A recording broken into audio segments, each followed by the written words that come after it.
마태복음 6장 19절부터 25절까지만 같이 읽겠습니다. 원래는 34절까지인데 25절까지만 교독하겠습니다. 6장 마태복음 6장 19절부터 25절까지 교독하겠습니다. 제가 19절 읽겠습니다. 너희를 위하여 보물을 땅에 쌓아두지 말라. 거기는 좀과 동록이 해하며 도둑이 구멍을 뚫고 도둑질하느니라. 오직 너희를 위하여 보물을 하늘에 쌓아두라. 거기는 좀이나 동록이 살지 못하며 도둑이 구멍을 뚫지도 못하고 도둑질도 못하느니라. 내 보물이 있는 그곳에는 내 마음도 있느니라. 너는 몸에 뒷부리니 그러므로 내 눈이 성하면 온몸이 밝을 것이요 눈이 나쁘면 온몸이 어두울 것이니 그러므로 내게 있는 빛이 어두우면 그 어둠이 얼마나 더 하겠느냐. 한 사람이 두 주인을 섬기지 못할 것이니 고기를 미워하고 저를 사랑하라. 고기를 중히 여기고 저를 경히 여기니라. 너희가 하나님과 진로를 겸하여 섬기지 같이 읽겠습니다. 그러므로 내가 너에게 이르노니 목숨을 위하여 무엇을 먹을까 무엇을 막을까 몸을 위하여 무엇을 입을까 염려하지 말라. 목숨이 음식보다 중하지 아니하며 몸이 의복보다 중하지 아니하냐. 아멘. 예, 34절까지 읽어야 되는데 25절까지만 보겠습니다. 내 보물이 있는 곳에 라는 제목입니다. 보통 우리가 이제 추수감사절 감사 예배 드리게 되면 아마 감사절 때 이런 본문을 택하는 사람 거의 없습니다. 전에 어제 제가 카톡에 여러분들 보냈듯이 왜 제가 이 본문을 택했을까라는 질문 퀘스천 마크 여러분 혹시 생각해 본 적 있습니까? 제 자신도 이렇게 읽으면서 다음 주에 감사절인데 근데 이 말씀이 계속 내 마음에 걸리게 됩니다. 그래서 계속 읽고 묵상하면서 다시 한번 놀라운 은혜를 제 자신이 이렇게 경험하고 깨닫게 됩니다. 그것을 한번 나누기를 원하는 겁니다. 예, 제일 먼저 이 본문을 읽으면서 생각할 수 있는 것은 뭐냐면 이 말씀을 어떻게 우리의 삶 속에 적용해 나갈 것인가라는 겁니다. 보물을 하늘에 쌓아두라 그랬는데 이 말씀을 어떻게 구체적으로 우리의 삶 속에 적용하고 있냐라는 겁니다. 아는 것 같은데 다시 한번 가만히 좀 약간 더 깊이 생각해 보게 되면 상당히 뜬금없는 이야기라는 겁니다. 또 하나 얘가 뭐냐면 25절에 보면은 여러분들 나중에 또 얘기하겠지만은 목숨을 위하여 무엇을 먹을까 무엇을 마실까 몸을 위하여 무엇을 입을까 염려하지 말라 하고 말씀하고 있어요. 내 생명을 보존하기 위해서는 무엇을 먹고 마시는 건 굉장히 중요한 겁니다. 사람이 한없이 금식해가지고 40일 50일 금식하면은 내 생명은 끝나게 되는 거죠. 전혀 뭐 할 수가 없는 겁니다. 근데 왜 주님은 이렇게 말씀하는가라는 퀘스천 마크를 붙이게 됩니다. 뭐 이런 것들을 이렇게 담아서 보면은 무엇인가 이렇게 아는 것 같은데 우리가 명확하지 못하는 그래서 명확하게 나의 삶 속에 이 말씀을 적용하지 못하는 그런 일들이 일어난다는 겁니다. 이것을 위해서 한번 우리 본문의 흐름들을 쭉 한번 살펴볼 필요가 있습니다. 보물에 대한 이야기를 19절, 21절까지 쭉 합니다. 그리고 느닷없이 또 눈에 대한 이야기가 22절과 23절을 하고 있습니다. 그다음에 또 다시 두 주인을 섬길 수 없다라는 말로 또 25절, 24절에 이야기하고 그 다음에 또 목숨에 대한 이야기를 하고 그 다음에 하늘의 새를 봐라 또 백합화를 봐라 쭉 그런 얘기하면서 너는 먼저 그 나라와 그 일을 구하라 라고 말합니다. 여기까지 또 잘 이해할 수가 있습니다. 근데 마지막 34절에 그러면 내일 일을 염려하지 말라라고 또 말씀합니다. 앞에 너희 먼저 그 나라와 그 일을 구하라 라고 말하면서 34절에 내일 일을 염려하지 말라라고 또 얘기하는 겁니다. 그러니까 이런 모든 것들이 어떻게 보면 이렇게 분리된 형태로서 우리는 이해했고 또 그런 설교를 많이 들어왔습니다. 근데 어떤 성경을 보더라도 19절부터 34절까지 한 문단으로 되어 있습니다. 그렇게 편집되어 있습니다.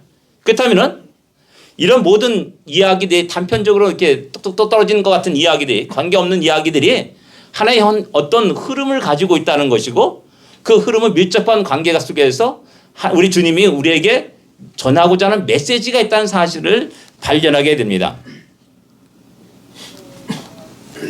여러분들 우리가 마태복음에 이렇게 보게 되면은 그런 말씀이 있습니다. 너희가 성전으로 맹세하게 되면은 괜찮지만은 성전의 금으로 맹세하게 되면은 지키라. 마태복음 23장에 나오는 말씀입니다. 그리고 또 제단으로 맹세하면은 아무 일 없거니와 제단의 예물로 맹세하면 지키라라고 바리새인과 서기관들이 그렇게 이야기하고 교육하고 말했다는 겁니다. 그것을 주님의 얘기를 들으면서 훨씬 서기관과 바리새인들이요라고 말씀하는 겁니다. 생각해 보세요. 어느 멍청한 사람이 제단보다 예물이 더 중요하다고 생각하겠습니까? 성전보다 금이 더 중요하다고 생각하겠습니까? 바리새인과 서기관들이 몰랐을까요? 다 알고 있어요. 너무나 잘 알고 있어요. 근데 왜 바리새인들은, 서기관들은 그렇게 사람들을 가르치고 말하고 했을까요? 라는 퀘스천 마크 있는 겁니다. 그것과 오늘 이 보물에 관한 것과 밀접한 연관성이 있는 겁니다. 왜? 우리는 눈에 보이는 것에 대한 집착이 있습니다. 그러니까 눈에 보이지 않는 하나님보다도 내 눈앞에 있는 금덩어리가 더 귀한 겁니다.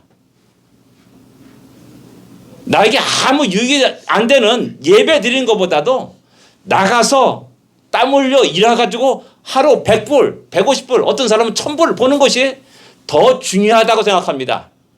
그래서 야, 너 뭐 골래? 라고 이야기 도전하게 되면은 그냥 나 하나님 두고 내가 하나님 앞에 내가 맹세하겠다라고 말하면 대부분 사람들 안 지킵니다. 소홀히 합니다. 근데 내 전 재산을 걸겠다라고 하면서 이야기하게 되면 어떻게든지 그것을 지키려고 애를 쓰는 것이 우리 인간의 모습입니다. 서기관과 바리새인들은 그런 우리 인간의 그런 간악함들, 교활함들, 연약함들을 알기 때문에 야, 성전의 금으로 맹세하면 그건 지켜져 라는 의미로 얘기하는 겁니다. 성전의 제단의 예물로 맹세를 하게 되면 그것은 지켜질 수밖에 없어. 왜? 너무나 귀한 것이 있기 때문에.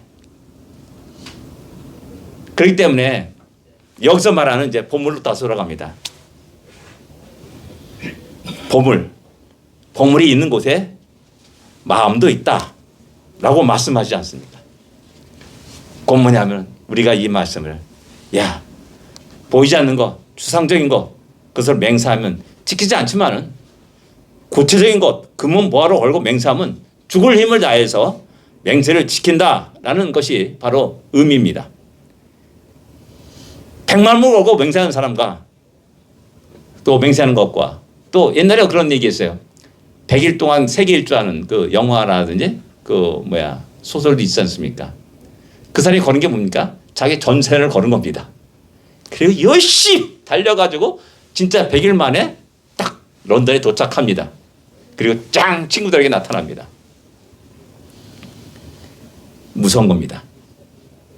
그래서 보물이 있는 곳에 내 마음도 있고 또 그 보물을 지키기 위해서 가진 수단과 방법을 가지고 최선을 다하는 우리 인간의 삶이 있다라는 겁니다. 그래서 주님은 보물이 있는 건 내 마음이 있다라고 이렇게 우리에게 이야기하고 있습니다. 그 두 번째 중요한 것은 뭐냐면은 보물이 무엇이냐라는 겁니다. 보물이 무엇이냐. 보물을 생각할 때 우리는 두 가지를 생각할 수 있습니다. 첫째는 내가 노력을 해서 취하는 보물이 있습니다. 두 번째는 내가 은혜로 받은 보물이 있습니다. 내가 노력으로 취한 보물은 자신의 수고와 땀이 들어가 있습니다. 치열한 경쟁을 뚫고 취하게 됩니다. 밤잠을 안 자고 노력해서 취할 수 있습니다. 그래서 모든 대부분의 사람들은 그 보물을 너무나 소중하게 다루게 됩니다. 뭐 우리가 말하듯이 우리 미국의 역사 속에서 금을 찾아서 서부로 달려갔던 그 역사가 있음을 우리는 잘 알고 있습니다. 저 그 추운 저 알래스카까지 가서 금강을 캐고 금을 캤습니다. 지금도 저 알래스카에 노움이라는 그 작은 도시 도로도 없습니다. 그곳에 가려면 비행기 타고 가야 됩니다. 경비행기, 프로펠러 비행기를 타고 가야 되는데 알라바마 사람이 거기서 금을 캐기 위해서 때가 되면은 여름 되면은 그곳으로 날아가 가지고 금을 캐는 그런 사람이 있습니다. 동영상이 있더라고요. 그렇게 열심히 땀 흘려 금을 캐고 그렇습니다. 땅도 파고요. 사금을 캐는데 막 이런데 물에 흘러가서 흙을 놓고 막 해가지고 팬으로 해가지고 보면은 눈에 자세히 봐야 하지만 그 조그만 그 금 쪼가리 그거 몇 개 이렇게 건지는 겁니다. 그러면 그걸 하나하나 모아가지고 요만한 작은 그 병 같은 데다가 집어넣고 그걸 팔러 가는 거예요. 팔고 그러는 거죠. 야, 그래서 너무나 귀하게 금이 비싸고 또 소중하게 다루게 됩니다. 다이아몬드 역시 마찬가지죠. 이렇게 얻은 보물은 그것을 지키려고 사람들이 무던히 애를 쓰고 노력합니다. 온갖 보안 장치를 다 동원해서 그 보물을 잃어버리지 않으려고 합니다. 도둑맞지 않으려고 합니다. 경비도 쓰고요. 이중 삼중의 철통 같은 문을 만들어서 지키기도 합니다. 이런 유형적인 재산뿐만 아니라 보물뿐만 아니라 오늘 현대는 이제 지적 재산권이 굉장히 중요하게 다루고 있음을 보게 됩니다. 그래서 그 지적 재산권을 보호하려고 무던히 애를 쓰고 특허를 내고 또 특허 소송까지 하면서 수천만 불이 왔다 갔다 하는 그런 소송을 걸기도 합니다. 어떤 사람은 어떤 경우는 나라 간의 전쟁도 일어나기도 합니다. 이런 모든 것 속에서 참으로 우리가 보물을 지키고 살아간다는 것, 그것이 참으로 어렵고 힘들다는 사실을 발견하게 됩니다. 그러나 내가 받은 보물은 정반대입니다. 그 보물을 준 사람에 대해서 감사를 드리게 됩니다. 그리고 자신이 받은 보물의 가치를 정확하게 알 때 진정한 감사를 드리게 됩니다. 그래서 눈이 밝은 것이 중요한 겁니다. 그래서 오늘 본문의 22절부터 눈은 몸의 등불이다 라는 말씀을 하고 있는 겁니다. 너는 과연 내가 준 보물을 그 가치를 중요성을 바르게 알고 있냐라는 겁니다. 그 보물을 소중하게 다루고 있냐라는 것이죠. 그래서 눈은 몸의 등불이다. 눈이 성하면 몸이 밝 것이다 라고 이렇게 이야기하고 있습니다. 그럼 과연 그 보물이 무엇이냐라는 겁니다. 그럼 25절 넘어가게 되면 목숨에 대한 이야기가 나옵니다. 목숨이 가장 귀하다는 사실을 이들에게 이야기하고 있는 거죠. 그래서 너가 가진 가장 중요한 보물, 너가 받은 가장 중요한 받은 보물은 목숨이다라고 말하고 있는 겁니다. 그런데 25절 보면 좀 약간 이상하죠. 아까 말했듯이 목숨을 위하여 무엇을 먹을까, 무엇을 마실까, 몸을 위하여 무엇을 입을까 염려하지 말라라고 말씀합니다. 그렇다면 먹는 거, 마시는 것, 그런 거 다 무시해야 되는가? 실제 우리의 삶 속에 하루만 굶어도 힘이 하나도 없고 비실비실하고 다리 후들후들 떨리고 하는 그런 일들이 우리 가운데 있다는 겁니다. 한 일주일만 굶어보세요. 그러면 이제 그냥 뭐 현기증이 일어나고 막 헛것이 보이고 하는 그런 일도 일어나게 됩니다. 우리 몸이 생명이 보존되기 위해서는 먹을 거, 마실 것이 굉장히 중요합니다. 또 지금 이 추운 날에 반팔 입고 돌아다니는 사람이 어디 있습니까? 반팔 입고 돌아다니면 언제? 얼마 있다가 얼어 죽는 겁니다. 그때 우리 삶 속에서 입는다는 것은 굉장히 중요한 겁니다. 근데 주님은 25절의 모습을 보면은 상당히 이상한 말씀하시는 겁니다. 먹을 것, 마실 것, 입을 것 염려하지 말라. 목숨이 더 귀중하다, 소중하다라고 말씀하는 겁니다. 우리가 잘 알고 있지 않습니까? 건강하기 위해서는 잘 먹고 잘 마시고 잠 잘 자고 또 잘 입고 다녀야 된다는 사실을 너무 잘 알고 있습니다. 근데 왜 주님은 이렇게 말씀하시는가? 당황스러운 말씀입니다. 한번 좀 약간 더 깊이 들어가게 되면은 이게 뭐야? 이상한데? 왜 주님이 이렇게 말씀하실까? 라는 그런 의문이 탁 들게 되는 겁니다. 근데 중요한 것은 여기서 사용된 단어가 목숨이라는 단어가 푸시케라는 단어입니다. 이 단어는 영혼이라는 의미로 또 사용되어졌고 번역되었습니다. 즉 뭐냐 하면 주님이 말씀하시는 목숨, 그것은 육적인 생명을 이야기하는 것이 아니라는 겁니다. 예, 물론 육적인 생명도 있어요. 근데 그것만 있는 것이 아니라 우리 안에 영적인 생명도 있음을 말씀하고 있고, 그 영적인 생명은 먹는 것과 마시는 것에 치우치지 아니한다는 사실을 우리에게 이야기하고 있는 겁니다. 하나님이 우리를 지으실 때 그 코에 생기를 불어넣으시사 생명이 되었다라고 창세기는 우리에게 말씀합니다. 바로 그 생명이 네페시, 그것이 푸시케로 번역된 겁니다. 이 생명은 먹고 마시는 것이 아니라 하나님과 관계 속에서 풍성해지는 삶입니다. 곧 하나님을 떠난 자들의 삶의 모든 것은 살아있으나 죽은 자라고 성경은 우리에게 말씀하고 있어요. 그리고 이 푸시케를 받은 자들은 생명으로서 하나님과 교제하며 하나님 안에서 풍성한 삶을 누린다는 것을 성경은 일관되게 이야기하고 있습니다.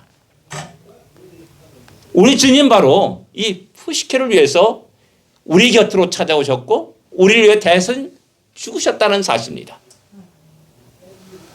이것이 바로 우리가 받은 가장 소중하고 중요한 보물이라는 겁니다. 이 세상의 어느 것과도 바꿀 수 없는 보물입니다. 이 생명을 소유한 자들이 바로 우리들입니다. 이 생명의 은혜를 입은 자들이 우리들입니다. 질것 같은 우리 안에 이 귀한 보배를 가졌음을 알고 강하고 담대하게 살아가야 됩니다. 이 생명은 돈의 유무와 지식의 유무와 권력의 유무에 따라 그 가치가 변하는 것이 결코 아닙니다. 어린아이라고 그 생명이 소중하게 아닌 그런 것이 아닙니다. 노숙자라고 그 생명이 별 볼일 없는 것이 아닙니다. 이 땅에 그 생명을 소유한 모든 자들은 동일한 가치와 동일한 중요성을 가지고 살아가는 사람들입니다. 그러기에 인권을 얘기하게 되는 겁니다. 하나님 앞에서 모든 사람이 동일하다, 평등하다, 그 가치가 동일하다라고 말씀하는 것이죠. 우리 모두에는 그 놀라운 받은 그 생명이 있음을 기억해야 됩니다. 그것이 우리가 가진 가장 소중한 보물이라는 것이고 그 보물을 잘 간직해야 된다는 사실을 우리는 기억해야 됩니다. 세 번째는 뭐냐면은 이렇게 안 넘어갑니까? 보물을 하늘에 쌓아둔다는 그 의미가 무엇인지를 또 우리는 바로 알 필요가 있습니다.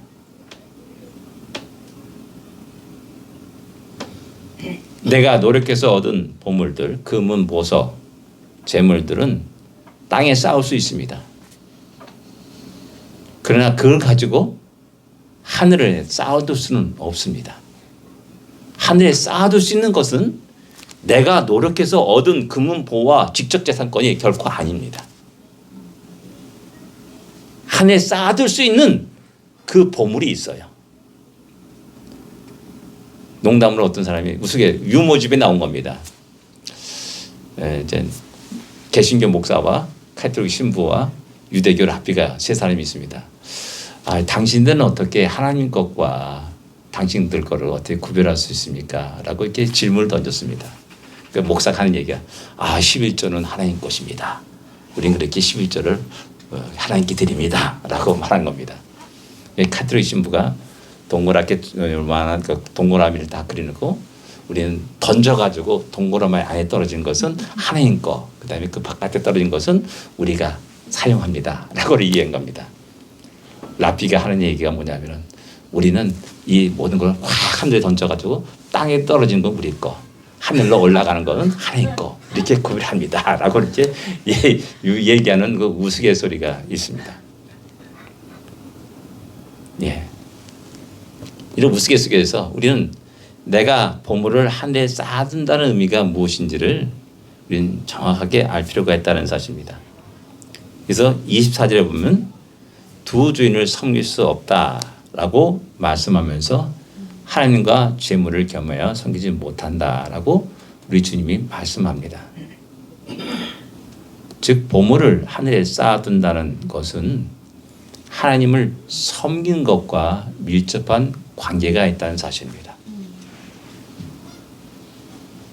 무엇이냐면 너무나 중요한 생명을 받은 자로서 그 보물을 주신 분에게 감사와 찬양을 드릴 수밖에 없습니다. 그 분께 모든 영광을 돌리게 됩니다. 야, 내가 열심히 땅을 파가지고 열심히 운동해가지고 건강해가지고 내 생명을 취했어. 이렇게 말하는 사람 하나도 없습니다. 그렇게 말하는 사람은 정신 이상자라고 말하죠. 우리의 생명은 그 누구에 의해서 받은 것입니다. 우리는 믿지 않는 사람은 그것을 부모에게 받았다라고 해서 부모에게 잘하고 공경하고 부모에게 효도해라 라는 윤리도덕을 이야기합니다. 근데 우리 믿는 사람들은 그 생명의 근원이 하나님으로부터 왔다는 사실을 알기 때문에 모든 영광을 하나님께 드리는 겁니다. 그리고 모든 삶 속에 하나님께 감사를 드리게 되는 것입니다. 이것이 바로 예배의 삶입니다. 이것이. 예배를 안 드린다는 것은 이 보물의 가치를, 내가 받은 보물의 가치를 모른다는 것입니다. 야, 우리가 어떤 사람이 나한테 잠깐 이리 와. 근데 탁 추배를 딱 줘가지고 말아 100만 불 너에게 줄게 딱 줘요. 난 펄쩍펄쩍 뛰겠죠. 기절초풍하겠죠. 이게 왜 턱이냐. 어떤 사람이 딱 가다가 턱 나한테 다이아몬드 20만 원을 턱 해주시는 겁니다. 와, 놀라고 뭐 기절할 정도일 겁니다. 근데 내가 생명이 있다는 그 사실에 대해서 그렇게 흥분하고 감격하고 눈물이 흘린 적이 있냐는 겁니다. 우리는 그걸 깜빡깜빡 잊어버려요. 그 소중한 가치를 알아둔다면 나는 이것을 어디서 받았지? 누가 줬지 나한테? 라는 것을 생각할 것이고 그 가장 소중한 것을 주신 그분께 감사와 찬양과 예배를 드릴 수밖에 없는 겁니다. 목사기 때문에 예배를 드리라 그런 게 아닙니다. 저는 예수 안 믿던 시절이 있었어요. 나 평생 교회를 안 다니겠다고 했던 그런 젊은 시절이 있었어요. 그래서 제가 예수 믿게 됐어요. 제가 목사가 됐어요. 목사기 때문에 이기는 게 아니라 하나의 평범한 하나님의 은혜를 받은 자로서 나는 평생에 나의 삶을 주께 드리기를 원하고 예배를 드리기를 원하는 겁니다. 아까 우리가 찬양 속에 하나님 은혜의 그 가사가 뭡니까? 호흡이 마실 때까지 십자가를 짊어지겠다는 그 내용이 나오고 있지 않습니까? 제가 종종 여러분들에게 하는 얘기 뭡니까? 서약 노을을 바라보면서 우리 모두는 다 그 마지막 때를 향해 달려가는 겁니다. 나의 인생이 저렇게 아름답기를 소원하면서 기도한 적이 있습니다. 그 아름답게 장식되는 것이 무엇입니까? 하나님께 나에게 주어진 나의 십자가 짊어지고 오늘도 내일도 변함없이 그 믿음의 길을 서서 믿음의 길을 걸어가며 나의 생을 마치는 것입니다. 그것이 예배의 삶입니다. 내게 주신 은혜가 너무나 크고 내게 그 생명을 주신 하나님의 은혜가 너무 크기 때문에 순간순간마다 그분께 나가서 감사와 찬양과 영광을 돌리게 되는 겁니다. 그리고 33절에 드디어 너희는 먼저 그의 나라와 그 의를 구하라 라고 말씀하고 있습니다. 이 보물을 가진 사람, 보물을 받은 사람은 자연스럽게 하나님 나라와 하나님의 의를 구할 수밖에 없는 겁니다. 여기에 우리의 이 땅의 삶의 의미가 있습니다. 왜 하나님 나라를 지금도 여전히 생명을 가지고 살겠는가? 건강함을 유지하게 살게 되는가? 왜 나를 하여금 일을 하게 하는가? 공부하게 하시는가? 비즈니스를 하게 하시는가? 하나님 이 모든 것에 의미가 담겨 있습니다. 우리 하는 모든 일 속에 하나님 나라와 하나님의 의가 관계가 없단다면 우리가 하는 모든 수고의 땀들은 다 헛되고 헛된 겁니다.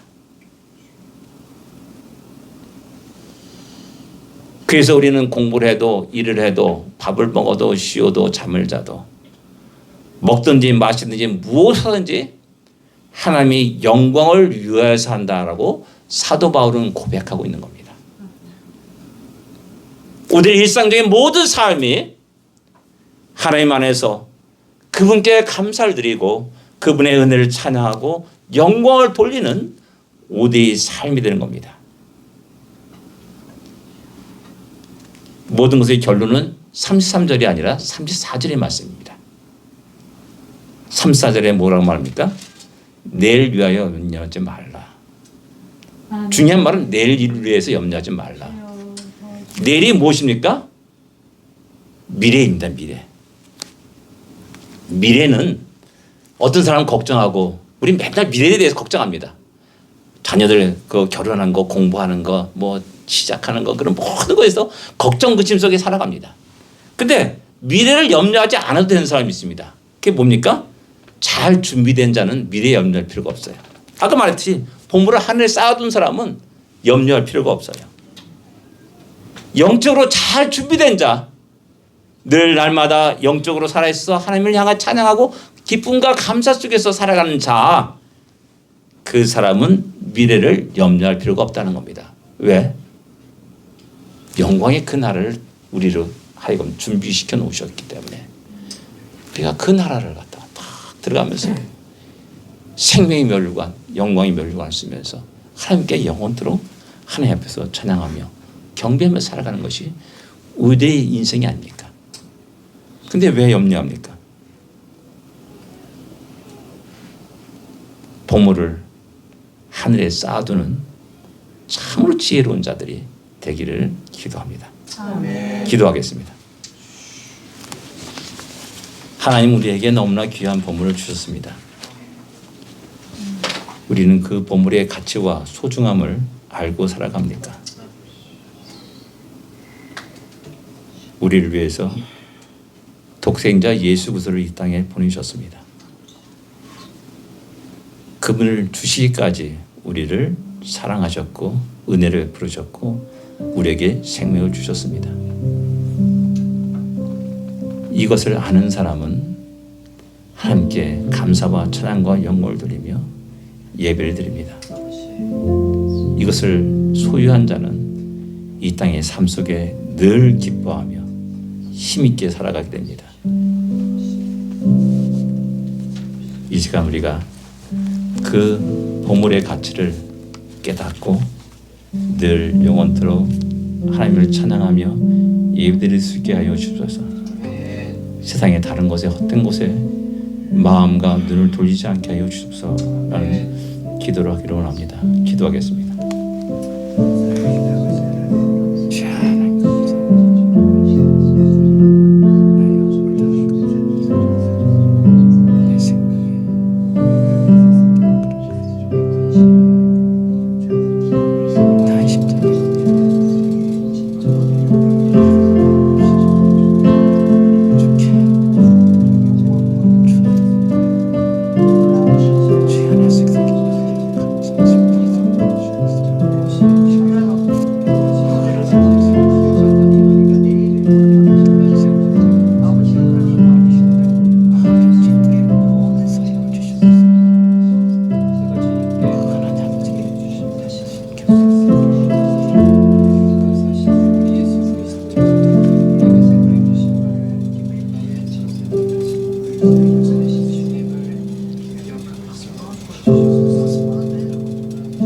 우리에게 너무나 귀한 보물을 허락하신 하나님 감사합니다. 그 보물을 마음에 우리 안에 간직한 자로서 이 땅에서 주의 영광을 위해 살게 하여 주십시고 우리의 모든 삶이 주로 말미암아 기쁨과 즐거움과 또 감사가 차고 넘쳐나는 삶이 될 수도 인도하여 주시옵소서. 우리의 비록 짧은 인생이지만은 이 짧은 인생을 통하여서 하나님 마음껏 영광을 받아 주시옵소서. 또한 우리가 연약하고 부족하고 힘이 없고 무지하기에 늘 주님을 의지하며 살기를 원합니다. 우리 생명 다하는 그날까지, 우리 호흡이 멈추는 그날까지, 우리 심장의 고동이 멈추는 그날까지 주여 우리를 붙잡고 인도하여 주십시고 우리 가운데 역사하여 주시사 다시 한번 우리의 사명을 십자가를 잘 짊어지고 주님이 우리를 부르시는 그날까지 변함없이 믿음의 길을 걸을게 하여 주시옵시고 믿음에 승리하는 우리 모두가 되게 하여 주시옵소서. 예수님으로 간절히 기도드립니다. 아멘.